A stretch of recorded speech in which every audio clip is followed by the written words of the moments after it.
بسم اللہ الرحمن الرحیم۔ السلام علیکم۔ یہ واقعہ ہے عاشقاباد کے علاقے کا، جہاں ایک خرم نامی شخص کسی ترکھان کی دکان پر کام کرتا تھا۔ خرم ایک غریب گھرانے سے تعلق رکھتا تھا۔ اس کی ماں بچپن میں فوت ہو چکی تھی۔ خرم کا والد کے سوا کوئی نہیں تھا، نہ بہن نہ بھائی، اور خرم کا والد کسی چوکی کے گھر نوکر تھا۔ اس طرح اس نے خرم کی پرورش کی، لیکن وہ خرم کو پڑھا لکھا نہ سکا۔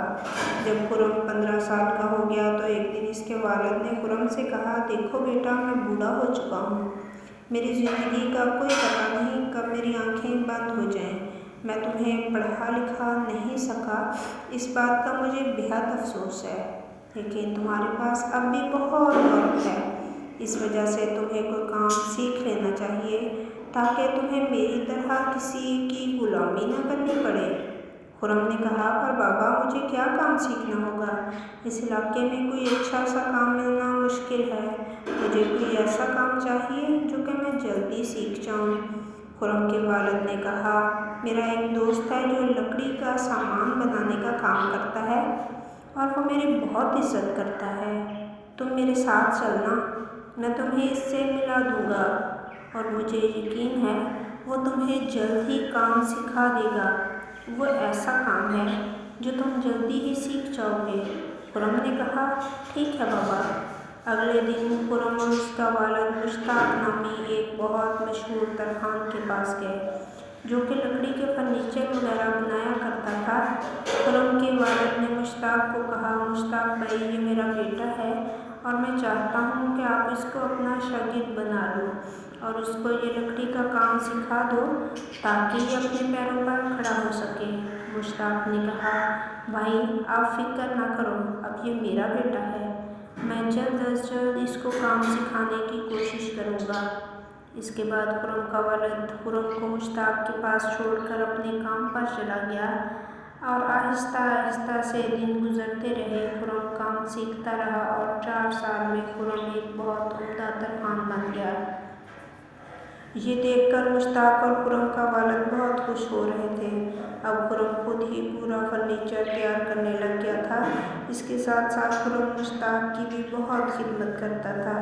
جب بھی کبھی مشتاق تھک جایا کرتا تو خرم کبھی مشتاق کا سر دباتا اور اس کی ٹانگوں کو دباتا، اور مشتاق خوش ہو کر اس کو بہت سی دعائیں دیتا، اور اس کو اس کی اجرت کے پیسے بھی زیادہ دے دیتا۔ کچھ وقت ایسے ہی چلتا رہا، اور مشتاق نے اپنا سارا کاروبار خرم کے حوالے کر دیا، اور خود زیادہ تر گھر پر ہی رہا کرتا تھا۔ پھر ایک دن خرم کو ایک شخص نے فرنیچر بنانے کا آرڈر دیا، اور کہا کہ آرڈر جلد سے جلد مکمل ہو جانا چاہیے، کیونکہ یہ سارا سامان کسی کی شادی میں جانا ہے، اور شادی میں بہت کم وقت رہ گیا ہے۔ خرم نے کچھ دیر سوچا اور کہا، ٹھیک ہے، میں سارا فرنیچر شادی کے وقت سے پہلے بنا کر دے دوں گا، لیکن اس کے پیسے تھوڑے زیادہ لوں گا۔ وہ شخص مان گیا۔ خرم نے وقت ضائع کیے بغیر کام شروع کر دیا۔ خرم اکثر رات دیر تک کام کرنے لگا، اور دکان پر ہی سو جاتا، پھر صبح جلدی اٹھ کر پھر سے کام کرنے لگ جاتا، تاکہ آرڈر جلدی مکمل ہو جائے۔ اس طرح خرم نے نہ دن دیکھا نہ رات، بس کام میں مصروف رہنے لگا، اور کچھ ہی دن میں تقریباً سارا فرنیچر تیار کر لیا، اور تھک کر چور ہو گیا۔ اب سامان پوری طرح سے تیار تھا، اور کافی رات ہو چکی تھی۔ خرم نے سوچا، مجھے گھر جانا چاہیے، کیونکہ بڑے دن سے میں بابا سے نہیں ملا۔ خرم نے دکان بند کی اور اپنے گھر کی طرف جانے لگا۔ اس علاقے کا راستہ بہت ہی خراب اور خطرناک تھا، کیونکہ ایک تو ٹوٹی پھوٹی سڑک تھی، اور اس کے اطراف میں بڑے بڑے کھڑے جھاڑیاں اور جنگل نما درخت تھے، اور لائٹیں بہت ہی کم ہونے کی وجہ سے رات میں اکثر لوگوں کو تنگی ہوتی تھی۔ کئی بار تو کچھ لوگوں نے اس راستے پر کسی عورت کو، جس کا سر پھٹا ہوا تھا، اس کو پھرتے ہوئے دیکھنے کا دعویٰ کیا تھا، اور کچھ لوگوں کا کہنا تھا کہ ان جھاڑیوں میں کوئی بنا سر کے عورت نظر آتی ہے۔ اور ان سب باتوں سے بے فکر خرم آہستہ آہستہ چلتا ہوا اپنے گھر کی طرف جا رہا تھا کہ اچانک سے اس کو اپنے پیچھے پیچھے کسی کے چلنے کی آواز سنائی دی۔ اس نے فوراً پیچھے مڑ کر دیکھا پر پیچھے کوئی نظر نہیں آ رہا تھا۔ خرم نے سوچا شاید یہ میرا وہم ہے اور پھر سے اپنی منزل کی طرف چلنے لگا۔ تھوڑی دیر کے بعد پھر سے خرم کو محسوس ہوا کہ کوئی اس کے پیچھے چل رہا ہے، تو خرم فوراً رک گیا۔ اس نے آرام سے منہ پیچھے کی طرف گھمایا تو دیکھا کہ اس کے پیچھے ایک شادی کے لباس میں ملبوس ایک بہت ہی خوبصورت سی عورت چل رہی تھی، جو کہ خرم سے کچھ قدم ہی پیچھے تھی، اور وہ بھی خرم کی طرح اسی جگہ پر رک گئی تھی۔ خرم حیرت سے اس کو دیکھ رہا تھا اور وہ بھی ڈری ہوئی خرم کو دیکھ رہی تھی۔ اس کے گالوں پر آنسوؤں کے نشان جو تھوڑی سی روشنی پڑنے پر چمک رہے تھے۔ خرم نے پوچھا، محترمہ آپ کون ہیں اور اتنی رات کو یہاں کہاں سے آئی ہیں اور آپ کو کہاں جانا ہے؟ وہ عورت روتے ہوئے بولی، میرا نام کرن ہے اور میں پاس ہی ایک حویلی میں رہتی ہوں۔ میری آج شادی تھی، لیکن جس شخص سے میری شادی ہونی تھی اس کا ایکسیڈنٹ اسی سڑک پر کہیں ہوا ہے۔ میں اس کو ڈھونڈنے نکلی ہوں۔ خرم نے کہا، تو کیا تمہارے ساتھ اور کوئی نہیں آیا اس کو ڈھونڈنے؟ کیونکہ یہ سارا راستہ ویران ہے اور ایسے میں تم اکیلی اس راستے پر اسے ڈھونڈنے نکلی ہو۔ اس عورت نے کہا، میرا کوئی نہیں ہے، بس ایک بڑی بہن ہے جو کہ حویلی میں ہے۔ اسی نے میری شادی طے کرائی تھی۔ ابھی میں دلہن بن کر بیٹھی ہوئی تھی کہ کسی نے آ کر اطلاع دی کہ میرے ہونے والے شوہر کا ایکسیڈنٹ ہو گیا ہے۔ اس وجہ سے میں ہوش کھو بیٹھی اور گھر سے نکل پڑی۔ میری بہن مجھے روکتی رہی اس وقت اکیلے باہر جانے سے، پر میں پھر بھی آ گئی ہوں۔ خرم نے کہا، اچھا چلو تمہارے شوہر کو ڈھونڈتے ہیں۔ اس عورت نے کہا، ٹھیک ہے، پر تم آگے ہی چلو گے کیونکہ مجھے تم سے بھی ڈر لگ رہا ہے، کہیں تم میرے ساتھ کچھ برا نہ کر دو، اس وجہ سے تمہیں آگے ہی چلنا ہوگا۔ خرم نے کہا، اچھا چلو ٹھیک ہے، میں آگے ہی چلتا ہوں۔ خرم یہ کہہ کر اس عورت سے کچھ قدم آگے چلنے لگا اور تھوڑی دیر کے بعد اس عورت سے سوال جواب کرتا رہا۔ اس عورت نے خرم کی باتوں کا کوئی جواب نہیں دیا، بس اس کے پیچھے پیچھے چپ چاپ چلتی رہی اور خرم باتیں کرتا ہوا بنا پیچھے دیکھے آگے چلتا رہا۔ اور پھر اتنے میں خرم نے کہا، دیکھیں آپ مجھ سے ڈرے مت، میں ایسا ویسا بندہ نہیں ہوں جیسا آپ میرے بارے میں سوچ رہی ہیں۔ یہ کہہ کر جب خرم نے اپنے پیچھے اس عورت کی طرف دیکھا تو پیچھے کوئی نہیں تھا۔ وہ عورت جیسے بہت دیر پہلے کی کہیں غائب ہو چکی تھی اور خرم خود سے باتیں کرتے ہوئے جا رہا تھا۔ یہ دیکھ کر خرم ادھر ادھر دیکھنے لگا اور تھوڑا گھبرا گیا اور تیزی سے اپنے گھر کی طرف بڑھنے لگا اور سوچتا رہا کہ آخر وہ کہاں چلی گئی۔ یہ سوچتا ہوا خرم اپنے گھر پہنچ گیا۔ اس رات خرم سو نہیں پایا۔ وہ پوری رات اسی کے بارے میں سوچتا رہا اور اتنے میں فجر کی اذان کی آواز سنائی دی۔ اس کے بعد خرم نے نماز پڑھی اور واپس بستر پر جا کر سو گیا۔ اگلے دن خرم اپنے بابا سے مل کر دکان پر چلا گیا۔ وہاں جا کر خرم نے آرڈر کا سامان اس شخص کے حوالے کیا اور خود اسی عورت کے بارے میں بیٹھ کر سوچنے لگا۔ اتنے میں مشتاق آیا اور خرم کو سلام کیا، لیکن خرم نے کوئی بھی جواب نہ دیا اور کہیں کھویا رہا۔ مشتاق نے پاس جا کر اس کے کاندھے پر ہاتھ رکھا تو خرم اچانک سے چونک گیا۔ مشتاق نے کہا، بیٹا خیریت تو ہے، کہاں کھوئے ہوئے ہو؟ خرم نے کہا، استاد جی مجھے معاف کر دو، میں نے آپ کو دیکھا نہیں تھا۔ مشتاق نے کہا، نہیں بیٹا کوئی بات نہیں، پر مجھے تم کچھ پریشان لگ رہے ہو، آخر بات کیا ہے؟ خرم نے کہا، دراصل استاد جی گزشتہ رات جب میں اپنے گھر جا رہا تھا ایک بہت حسین عورت مجھے راستے میں ملی تھی، میں بس اسی کے بارے میں سوچ رہا تھا۔ مشتاق نے کہا، اچھا تو بات عشق و محبت کی لگ رہی ہے۔ خرم جلدی سے بولا، نہیں استاد جی ایسا ویسا کچھ نہیں ہے، میں تو بس ایسے ہی اس کے بارے میں سوچ رہا تھا۔ مشتاق نے کہا، دیکھو بیٹا اب تم جوان ہو گئے ہو اور مجھے لگتا ہے کہ ہمیں اب تمہاری شادی کے بارے میں سوچنا چاہیے اور ویسے بھی اب تم اس قابل ہو چکے ہو کہ اپنا گھر گھرستی سنبھال سکو۔ میں آج ہی اس بارے میں تمہارے بابا سے بات کروں گا۔ خرم سر جھکا کر مسکرانے لگا۔ اس کے بعد خرم نے آرڈر کی رقم مشتاق کو دیتے ہوئے کہا، استاد جی یہ لیں، میں نے اپنا آرڈر وقت پر تیار کر لیا تھا، اسی وجہ سے گاہک نے مجھے کچھ زیادہ پیسے دیے ہیں، آپ اس میں سے وہ پیسے مجھے دے دیں اور باقی کے پیسے آپ رکھ لیں۔ مشتاق نے کہا، ارے نہیں بیٹا، یہ سب پیسے آپ کی محنت کے ہیں، میں یہ پیسے نہیں لے سکتا۔ مجھے پتہ ہے کہ کس طرح تم نے رات دن کام کر کے یہ پیسے کمائے ہیں۔ خرم نے بولا، استاد جی آپ اس میں سے کچھ تو لے لیں۔ مشتاق نے کہا، اچھا ایسا کرتے ہیں، میں اس میں سے آدھے پیسے رکھ لیتا ہوں تاکہ تمہاری آنے والی بیوی کے لیے کوئی سونے کا ہار تیار کروا کر رکھ دیتا ہوں، کیونکہ اب میں تمہارے پر کسی چیز کا بوجھ نہیں ڈالوں گا اور تمہاری شادی کے تمام اخراجات میں خود ہی کروں گا، اور ویسے بھی میری کوئی اولاد تو نہیں ہے، اس وجہ سے میں تمہیں ہی اپنی اولاد سمجھتا ہوں۔ یہ سن کر خرم کی آنکھوں میں آنسو آ گئے اور وہ مشتاق کے گلے لگ کر رونے لگا۔ مشتاق نے اس کو چپ کروایا، کہا، بس بس بیٹا، اب رونا چھوڑو اور جلدی سے اپنی شادی کی تیاریاں کرو۔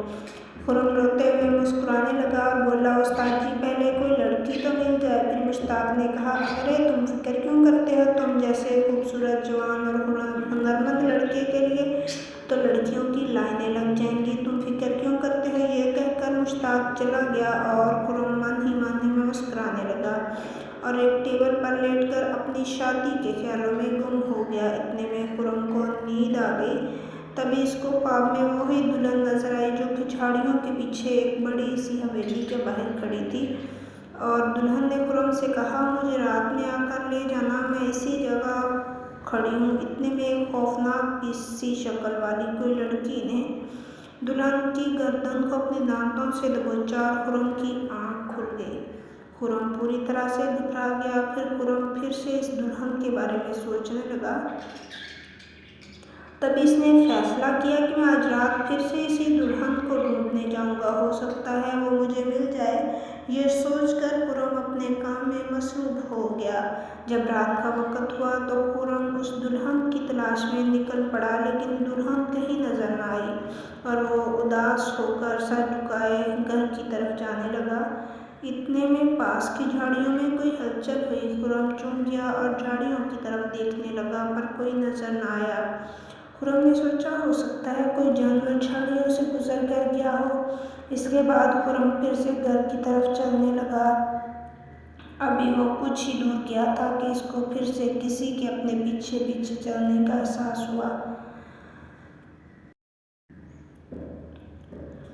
خرم نے مڑ کر دیکھا تو کوئی نہیں تھا۔ خرم کافی دیر تک پیچھے دیکھتا رہا، لیکن دور دور تک کوئی نظر نہ آیا۔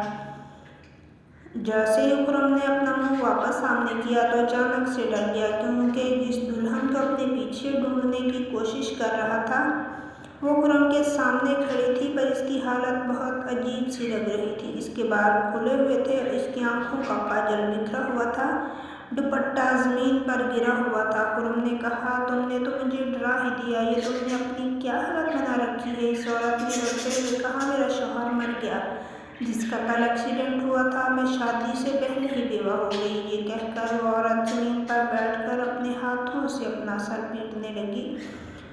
خرم نے آگے بڑھ کر اس کے ہاتھ پکڑ لیے اور کہا، دیکھو اب تم رونا بند کر دو، ویسے بھی تمہارے رونے سے مرنے والا واپس نہیں آنے والا، اور رہی بات بیوہ کی تو ایک انسان کے مر جانے سے دنیا ختم تو نہیں ہوتی۔ ابھی تم جوان اور بہت خوبصورت ہو، تمہیں ایک سے بڑھ کر ایک اچھا لڑکا مل جائے گا۔ اب تم سب کچھ بھول کر زندگی میں آگے بڑھنا سیکھو اور تم دوبارہ شادی کر سکتی ہو۔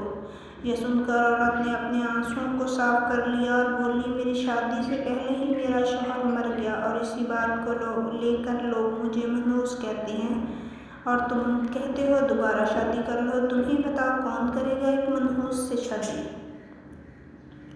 خرم نے کہا، پہلی بات تو یہ کہ تمہارے ہونے والے شوہر کی موت کا وقت مقرر ہو چکا تھا، اس وجہ سے وہ مر گیا، اور اس میں تمہارے منحوس ہونے کا کوئی جواز نہیں۔ دوسری بات یہ کہ اگر تم چاہو تو میں تم سے شادی کرنا چاہتا ہوں۔ کیونکہ گزشتہ رات جب میں نے تمہیں پہلی بار دیکھا تو میں پہلی نظر میں ہی تمہیں بہت پسند کرنے لگا تھا، لیکن میں یہ کہتے ہوئے جھجک رہا تھا کہیں تم کو برا نہ لگ جائے۔ اس عورت نے خرم کو حیرت سے دیکھتے ہوئے کہا، کیا تم واقعی مجھے پسند کرتے ہو، مجھ سے شادی کرنا چاہتے ہو؟ خرم نے کہا، ہاں، لیکن اگر تم چاہتی ہو تو عورت نے کہا، ہاں، میں بھی تم سے شادی کرنا چاہتی ہوں، لیکن کیا تمہارے گھر والے مجھے قبول کر لیں گے؟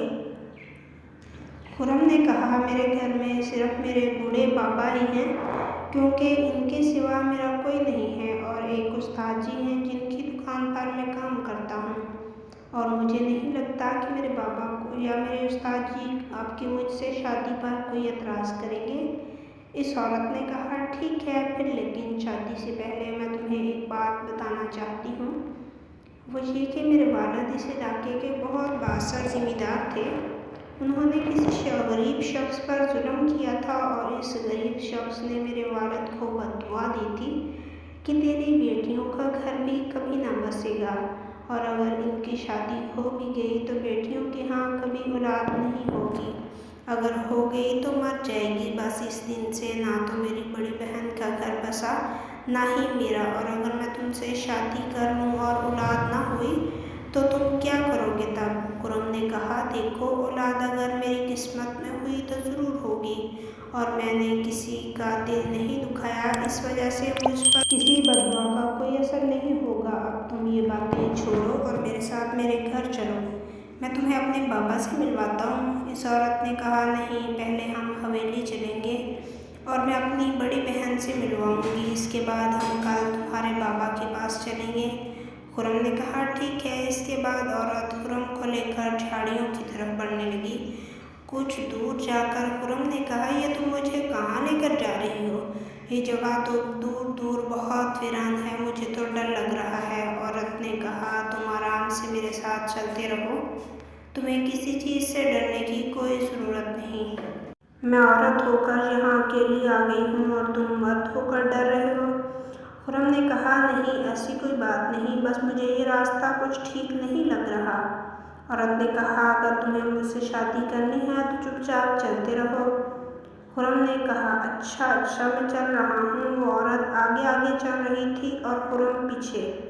کافی دور جا کر اچانک سے بہت زیادہ اندھیرا ہو گیا، اور اتنا کہ خرم کو اپنا ہاتھ بھی نظر نہیں آ رہا تھا۔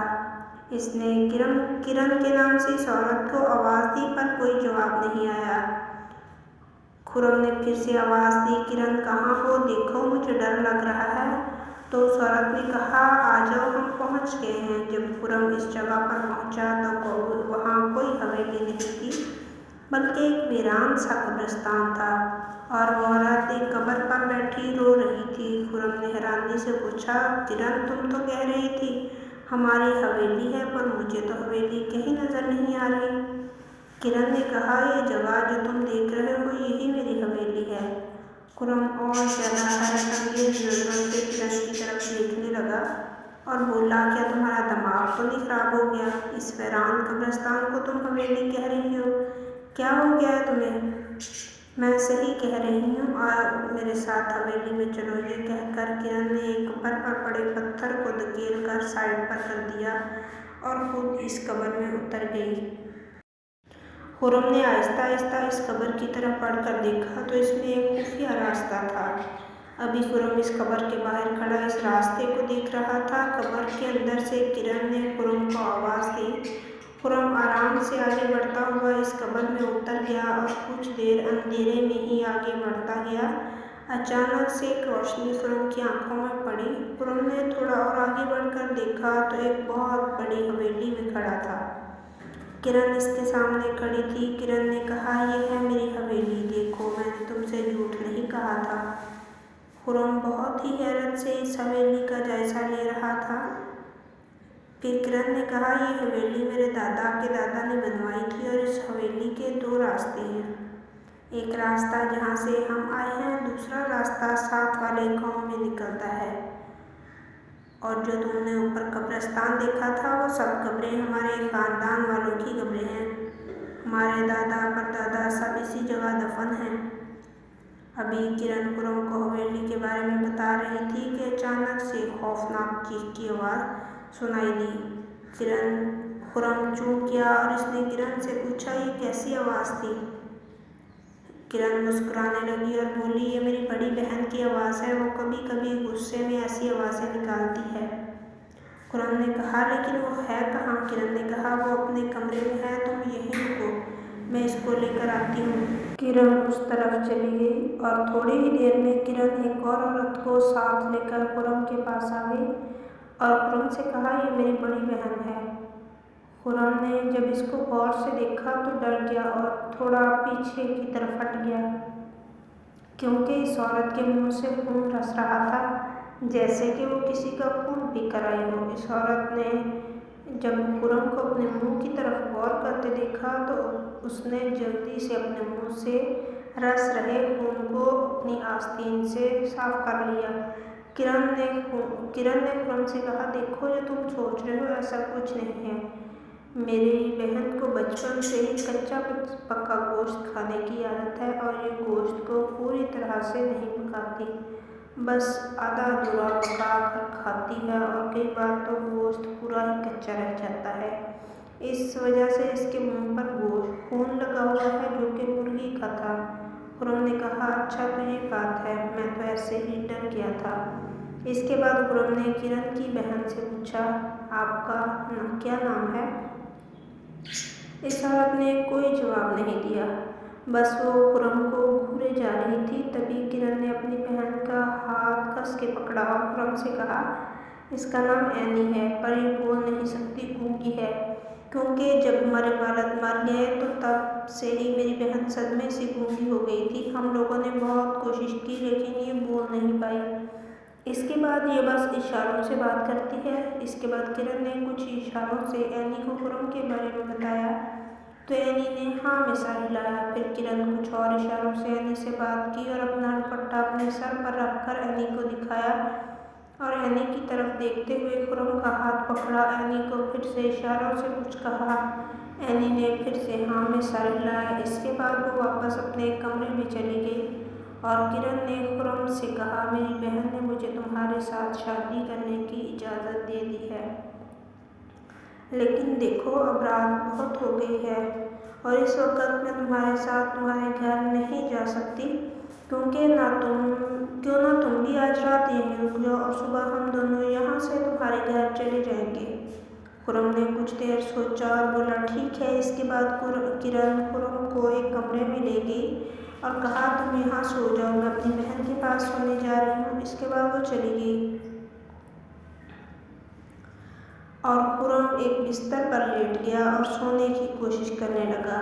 یہ کمرہ بہت بڑا تھا۔ اس میں کمرے کی دیواروں پر پرانے زمانے کی پینٹنگز لگی ہوئی تھیں اور بستر کے ٹھیک سامنے کرن کی ایک بہت بڑی تصویر لگی ہوئی تھی جس میں کرن دلہن بنی ہوئی تھی اور کمرے کے ٹھیک درمیان میں چھت پر ایک بڑا سا فانوس لگا ہوا تھا۔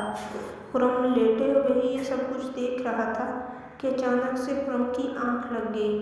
تبھی خرم نے خواب دیکھا جس میں اس نے اینی کو ایک بہت ہی خوفناک شکل میں دیکھا، جو ننھے دودھ پیتے ہوئے بچوں کا گوشت کھا رہی تھی اور اس کے ساتھ کرن بھی بچوں کے زمین پر گرے خون کو چاٹ رہی تھی۔ اور خون چاٹتے ہوئے جب کرن نے خرم کی طرف دیکھا تو اس کی شکل اینی سے بھی زیادہ بھیانک تھی اور جیسے ہی وہ خرم کی طرف بڑھی، خرم گھبرا کر دوڑنے لگا تو اچانک سے خرم کی آنکھ کھل گئی۔ خرم نے جلدی سے ادھر ادھر دیکھا پر کوئی نہیں تھا اور خرم نے ایک لمبا سا سانس لیا اور بولا، خدا کا شکر ہے کہ وہ صرف ایک خواب تھا۔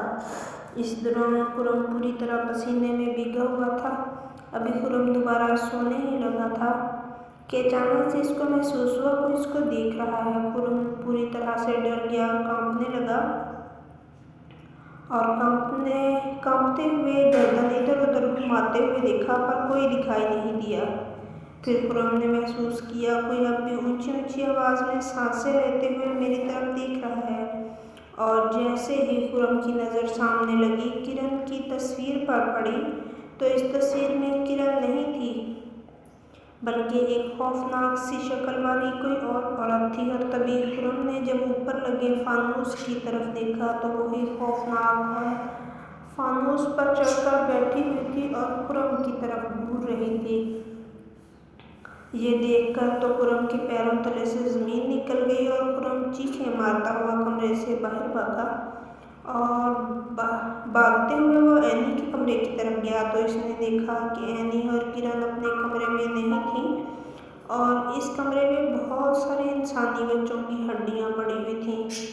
یہ دیکھ کر خرم اور بھی ڈر گیا، ابھی وہ اس کمرے سے نکل کر بھاگنے ہی والا تھا، اچانک سے خرم کے سامنے کرن اور اینی آ گئے، اور خرم کو دیکھ کر کرن بولی، تم یہاں کیا کر رہے ہو؟ تم تو سونے لگے تھے نا؟ خرم نے گھبرائے ہوئے انداز میں کہا، وہاں کمرے میں کوئی خوفناک عورت ہے جہاں تمہاری تصویر لگی ہوئی تھی، اس جگہ اسی خوفناک عورت کی تصویر لگی ہوئی ہے۔ مجھے اس کمرے میں نہیں سونا کیونکہ یہ پوری حویلی عجیب ہے۔ اور پھر خرم نے کرن اور اینی کی طرف دیکھتے ہوئے کہا، یہ سب کیا ہے؟ دیکھو۔ جب خرم یہ کہتے ہوئے ان ہڈیوں کی طرف دیکھنے لگا تو وہاں کوئی ہڈیاں نہیں تھیں۔ خرم نے ایک دم اپنا سر پکڑ لیا، بولا، یہاں تمہارے کمرے میں بہت سی ہڈیاں پڑی ہوئی تھیں، میں نے اپنی آنکھوں سے دیکھا ان ہڈیوں کو، لیکن اب پتہ نہیں وہ کہاں غائب ہو گئی۔ کرن نے کہا، دیکھو، مجھے لگتا ہے تم نے کوئی ڈراؤنا خواب دیکھ لیا ہے جس کی وجہ سے تم ڈر گئے ہو اور تمہیں ہر جگہ عجیب چیزیں نظر آ رہی ہیں۔ خرم نے کہا، میں سچ کہہ رہا ہوں، اس حویلی میں کچھ ہے۔ کرن نے کہا، اچھا چلو مجھے دکھاؤ وہ عورت کہاں ہے اور وہ تصویر دکھاؤ۔ خرم نے کہا، چلو میرے ساتھ۔ اور جب وہ اس کمرے میں گئے تو دیکھا ادھر کچھ بھی ویسا نہیں تھا جیسا خرم نے دیکھا تھا، کیونکہ ادھر کوئی عورت نہیں تھی اور تصویر میں بھی کوئی تبدیلی نہیں تھی، بلکہ کرن کی ہی تصویر لگی ہوئی تھی اس پر۔ کرن نے خرم سے کہا، دیکھا نا، یہاں کوئی نہیں ہے، وہ بس تمہارا وہ وہم تھا اور کچھ نہیں۔ خرم یہ سب دیکھ کر بہت حیران ہو گیا اور کمرے میں موجود چیزوں کو غور سے دیکھنے لگا، اور پھر کرن کی تصویر پر ہاتھ پھیرتے ہوئے بولا، ہاں، شاید وہ میرا وہم ہی تھا، کیونکہ اس سے پہلے میں نے ایک ڈراؤنا خواب بھی دیکھا تھا، شاید یہ سب اس خواب کی وجہ سے ہوا۔ اور جب خرم فانوس کی طرف دیکھتے ہوئے یہ بات کر رہا تھا تو اس دوران کرن اور اینی ایک دوسرے کی طرف دیکھ کر عجیب طریقے سے مسکرا رہے تھے کہ وہ خرم کو بیوقوف بنانے میں کامیاب ہو گئے ہیں۔ اس کے بعد خرم نے کرن کی طرف دیکھتے ہوئے کہا، دیکھو، مجھے معاف کر دو، میں نے ایسے ہی تم لوگوں کو تنگ کیا اور تمہاری نیند بھی خراب کر دی۔ کرن نے کہا، نہیں، ایسی کوئی بات نہیں، بس اب تم سو جاؤ، صبح ہوتے ہی ہم تمہارے گھر کے لیے نکل جائیں گے۔ یہ کہہ کر اینی اور کرن اپنے کمرے کی طرف چلے گئے اور خرم پھر سے بستر پر لیٹ گیا اور اچانک سے اٹھ کر پھر تصویر کی طرف دیکھنے لگا، لیکن تصویر میں کوئی تبدیلی نہیں تھی اور بالکل ٹھیک تھی۔ خرم پھر سے خود پر ہنستے ہوئے بولا، یار، میں بھی نا۔ اس کے بعد خرم واپس لیٹ گیا اور سو گیا۔ صبح جب خرم کی آنکھ کھلی تو اس نے اپنے سامنے دیکھا کہ کرن دلہن کے لباس میں ملبوس تھی اور بہت ہی خوبصورت لگ رہی تھی۔ خرم نے جلدی سے اپنی آنکھوں کو ملا اور پھر سے کرن کی طرف دیکھا تو واقعی میں کرن دلہن بنی ہوئی کھڑی تھی اور خرم کی طرف دیکھ کر مسکراتے ہوئے بولی، میں کیسی لگ رہی ہوں؟ خرم نے لیٹے ہوئے ہی کہا، آج تو ایسا لگ رہا ہے جیسے کوئی پری میرے سامنے کھڑی ہے، واقعی میں تم بہت ہی زیادہ خوبصورت ہو۔ کہیں میری نظر ہی نہ لگ جائے تم کو۔ کرن ہنستے ہوئے بولی، اچھا، کیا میں واقعی میں تمہیں اتنی خوبصورت لگ رہی ہوں؟ خرم نے کہا، ہاں، میں سچ کہہ رہا ہوں، میں نے اپنی پوری زندگی میں آج تک اتنی حسین عورت نہیں دیکھی۔ کرن کھلکھلا کر ہنسی اور کہنے لگی، اب چھوڑو، اتنی بھی تعریف نہ کرو، کہیں میں خوشی سے مر ہی نہ جاؤں۔ خرم نے کہا، مرے تمہارے دشمن، سچ تو یہ ہے کہ میں نے پہلی نظر میں تمہیں پسند کر لیا تھا اور فیصلہ کیا تھا کہ تمہیں ہی اپنی دلہن بناؤں گا۔ کرن پھر سے مسکراتے ہوئے خرم سے بولی، میرے ہونے والے سرتاج، چلو اب جلدی سے اٹھ جاؤ، کیونکہ آج ہماری شادی کا دن ہے۔ میں تو تیار ہو گئی ہوں، اب تم بھی تیار ہو جاؤ، ہم آج ہی شادی کر لیں گے۔ میری بہن نے تو اجازت دے دی ہے، اب تمہیں اپنے گھر والوں کو منانا ہے۔ خرم خرم جلدی سے اٹھا اور بولا، اس کی فکر اب تم مت کرو، آگے اب میرا کام ہے اور مجھے پتہ ہے میرے بابا جب تمہیں دیکھیں گے تو مجھے تمہارے ساتھ شادی کرنے سے کبھی نہیں روکیں گے۔ یہ کہہ کر خرم نے کرن کا ہاتھ پکڑا اور بولا، چلو اب جلدی سے چلیں۔ اس کے بعد خرم کرن کا ہاتھ تھامے باہر بنے خفیہ راستے کی طرف جانے لگا تو کرن نے کہا، ادھر سے نہیں، اب ہم اس دروازے سے باہر جائیں گے جو گاؤں کی طرف نکلتا ہے، کیونکہ آج میں بہت خوش ہوں اور اس خوشی کے موقع پر میں کسی قبرستان کو نہیں دیکھنا چاہتی۔ خرم نے کہا، ہاں تم نے بالکل ٹھیک کہا، اب ہماری زندگی میں خوشیاں ہی خوشیاں ہوں گی۔ اور اس کے بعد خرم اور کرن دوسرے دروازے سے باہر جانے لگے تو خرم نے اچانک رک کر پیچھے کی طرف دیکھا اور پھر کرن کی طرف دیکھ کر پوچھا، اینی کہاں رہ گئی ہے؟ کرن نے کہا، وہ ہماری شادی میں نہیں آئیں گی۔ خرم نے حیرت سے پوچھا، وہ کیوں؟ کرن نے کہا، کیونکہ جب اینی کی شادی ہوئی تھی تو شادی والے دن ہی ان کا شوہر دل کا دورہ پڑنے سے مر گیا تھا۔ اس بات کا اینی پر بہت برا اثر پڑا تھا۔ اس کے بعد جب میری شادی ہونے لگی تو میرے شوہر کا بھی ایکسیڈنٹ ہو گیا۔ اس کے بعد اینی کو لگتا ہے کہ وہ جس شادی کو دیکھے گی اس کا انجام اچھا نہیں ہوگا، اس وجہ سے وہ ہمارے ساتھ نہیں آنا چاہتی۔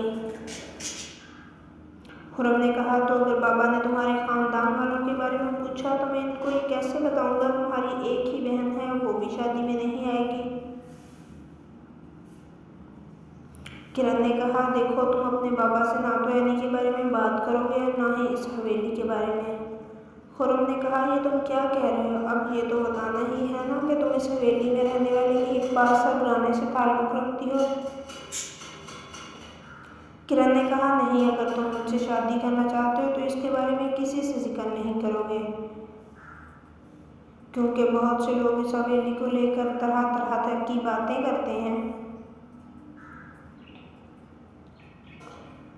خرم نے حیرت سے پوچھا، لیکن کس طرح کی باتیں؟ کرن نے کہا، بہت سے بیوقوف لوگ کہتے ہیں کہ یہ بھوتوں کی حویلی ہے اور اس حویلی میں جن کی بیٹیاں رہتی ہیں جو کہ انسانوں کا گوشت کھاتی ہیں۔ خرم زور زور سے ہنسنے لگا اور بولا، کیا یہ سب کہتے ہیں لوگ؟ اور پھر سے ہنستے ہوئے بولا، اور وہ بیوقوف لوگ یہ نہیں جانتے کہ دنیا کی سب سے حسین عورت بھی یہاں رہتی ہے۔ کرن نے خرم کو ٹوکتے ہوئے کہا، اب چھوڑو ان باتوں کو، بس میں نہیں چاہتی تم اب اپنے بابا کو اس حویلی اور میرے خاندان والوں کے بارے میں بتاؤ۔ خرم نے کہا، تو میں بابا کو کیا کہوں گا؟ تم کون ہو؟ کہاں رہتی ہو؟ کرن نے کہا، تم اپنے بابا سے کہنا ہے کہ یہ اکیلی ہے، یتیم خانے سے آئی تھی اور اس کا اس دنیا میں کوئی نہیں۔ خرم نے کہا، اچھا ٹھیک ہے، میں ایسا ہی کہہ دوں گا، اب چلو پھر چلتے ہیں۔ اس کے بعد خرم کرن کو لے کر اپنے گھر کی طرف جانے لگا اور راستے میں آتے جاتے لوگ ان دونوں کی طرف حیرت سے دیکھتے ہوئے گزر رہے تھے۔ اس کے بعد خرم اپنے گھر پہنچ گیا اور جب خرم کے بابا نے خرم کو ایک دلہن کے ساتھ دیکھا تو حیران ہو گئے اور خرم سے کہا، بیٹا یہ خاتون کون ہے؟ خرم نے کہا، بابا اس کا نام کرن ہے اور یہ آپ کی ہونے والی بہو ہے۔ یہ سن کر خرم کے بابا نے کہا، یہ تم کیا کہہ رہے ہو؟ خرم نے کہا، جی بابا، ہم آپ سے شادی کی اجازت لینے آئے ہیں۔ خرم کے بابا نے کہا، بیٹا میں اجازت تو دے دوں، لیکن پہلے یہ تو بتاؤ یہ کون ہے، کہاں سے آئی ہے اور اس کے باقی خاندان والے کون ہیں؟ اس کے ماں باپ، بھائی بہن وغیرہ کہاں ہیں؟ خرم نے کہا، بابا اس کا اس دنیا میں کوئی نہیں ہے اور یہ یتیم خانے سے آئی ہے۔ خرم کے بابا سوچ میں پڑ گئے اور خرم نے کہا، بابا آپ کیا سوچ رہے ہیں؟ خرم کے بابا نے چونکتے ہوئے کہا، بیٹا میں یہ سوچ رہا ہوں کیا اتنی جلدی تمہارا اس سے شادی کرنا صحیح رہے گا، کیونکہ تم ایسے اچانک سے اس کو میرے پاس لے کر آئے ہو اور شادی کی اجازت مانگ رہے ہو، اس وجہ سے مجھے تھوڑا عجیب لگ رہا ہے، کیوں نہ کچھ دن ہمیں اس بارے میں سوچ لینا چاہیے۔ خرم نے کہا، بابا اس بارے میں سوچنا کیسا، میں اس کے بارے میں سب جانتا ہوں اور اگر ہم چاہتے تو ہم آپ کی اجازت کے بنا شادی کر سکتے تھے۔